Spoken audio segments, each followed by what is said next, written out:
2வது அதிகாரம் 1ஆம் வசனத்தில் இருந்து 11ஆம் வசனம் வரை. பிறர் குற்றவாளிகள் என தீர்ப்பு அளிப்போரே, நீங்கள் யாராயினும் சாக்கு போக்கு சொல்வதற்கு உங்களுக்கு வழி இல்லை. ஏனெனில் பிறருக்கு எதிராக தீர்ப்பளிக்கும் போது நீங்கள் உங்களுக்கே தண்டனை தீர்ப்பை அளிக்கிறீர்கள். தீர்ப்பளிக்கும் நீங்களே அந்த தீர்ப்பை பெறுவதற்கான செயல்களை செய்கிறீர்களே. இத்தகையவற்றை செய்வோருக்கு கடவுள் அளிக்கும் தீர்ப்பு நீதி வலுவாதது என்பது நமக்கு தெரியும். இவற்றை செய்வோர் மேல் தீர்ப்பளிக்கும் நீங்களும் இவற்றையே செய்து வருகிறீர்கள். நீங்கள் மட்டும் கடவுளின் தீர்ப்பிலிருந்து தப்பித்துக் கொள்ளலாம் என நினைக்கின்றீர்களா?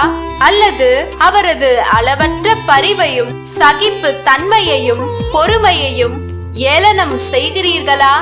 நீங்கள் மனமாற செய்வதற்கே கடவுள் பரிவு காட்டுகிறார் என்பது உங்களுக்கு தெரியாதா? உங்கள் கடின உள்ளம் உங்களை மனம் மாற விடவில்லை. ஆகையால் கடவுளின் சினமும் நீதி தீர்ப்பும் வெளிப்பட வேண்டிய நாளில் உங்களுக்கு வரப்போகும் தண்டனையை சேமித்து வைக்கிறீர்கள். ஒவ்வொருவருக்கும் அவரவர் செயல்களுக்கு ஏற்ப கடவுள் கைமாறு செய்வார். மன உறுதியோடு நற்செயல் புரிந்து மாட்சி மாண்பு அழியாமை ஆகியவற்றை நாடுவோருக்கு அவர் நிலைவாழ்வு வழங்குவார். ஆனால் தன்னலம் நாடுபவர்களாய் உண்மைக்கு பணியாமல் அநீதிக்கு பணிபவர்களின் தலைமேல் அவருடைய சினமும் சீற்றமும் வந்து விழும். முதலில் யூதருக்கும் பிறகு கிரேக்கருக்கும், அதாவது தீமை செய்யும் எல்லா மனிதருக்குமே வேதனையும் நெருக்கடியும் உண்டாகும்.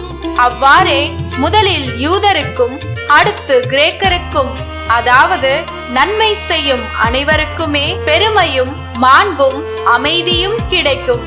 ஏனெனில் கடவுள் ஆள் பார்த்து செயல்படுவதில்லை என்றார். லூக்கா 11வது அதிகாரம் 42ஆம் வசனத்தில் இருந்து 46ஆம் வசனம் வரை. அக்காலத்தில் இயேசு கூறியது, ஐயோ பரிசேயரே, உங்களுக்கு கேடு! நீங்கள் புதினா, கரியிலை மற்றும் கீரை செடி வகைகள் எல்லாவற்றிலும் 10 பங்கை காணிக்கையாக படைக்கிறீர்கள். ஆனால் நீதியையும் கடவுளின் அன்பையும் பொருட்படுத்துவதில்லை. இவற்றை தான் கடைபிடித்திருக்க வேண்டும். ஆனால் அவற்றையும் விட்டு விடலாகாது. ஐயோ பரிசேயரே, உங்களுக்கு கேடு! தொழுகை கூடங்களில் முதன்மையான இருக்கைகளையும் சந்தை வெளிகளில் மக்கள் வணக்கம் செலுத்துவதையும் விரும்புகிறீர்களே. ஐயோ உங்களுக்கு கேடு! ஏனெனில் நீங்கள் அடையாளம் தெரியாத கல்லறைகள் போல் இருக்கிறீர்கள். மக்களும் கல்லறைகள் என தெரியாமல் அவற்றின் மீது நடந்து போகிறார்கள். திருச்சட்ட அறிஞருள் ஒருவர் அவரை பார்த்து, போதகரே, இவற்றை சொல்லி எங்களை இழிவுபடுத்துகிறீர் என்றார். அதற்கு அவர், ஐயோ திருச்சட்ட அறிஞரே, உங்களுக்கு கேடு! ஏனென்றால் நீங்கள் தாங்க முடியாத சுமைகளை மக்கள் மேல் சுமத்துகிறீர்கள். நீங்களோ அந்த சுமைகளை ஒரு விரலால் கூட தொட மாட்டீர்கள் என்றார்.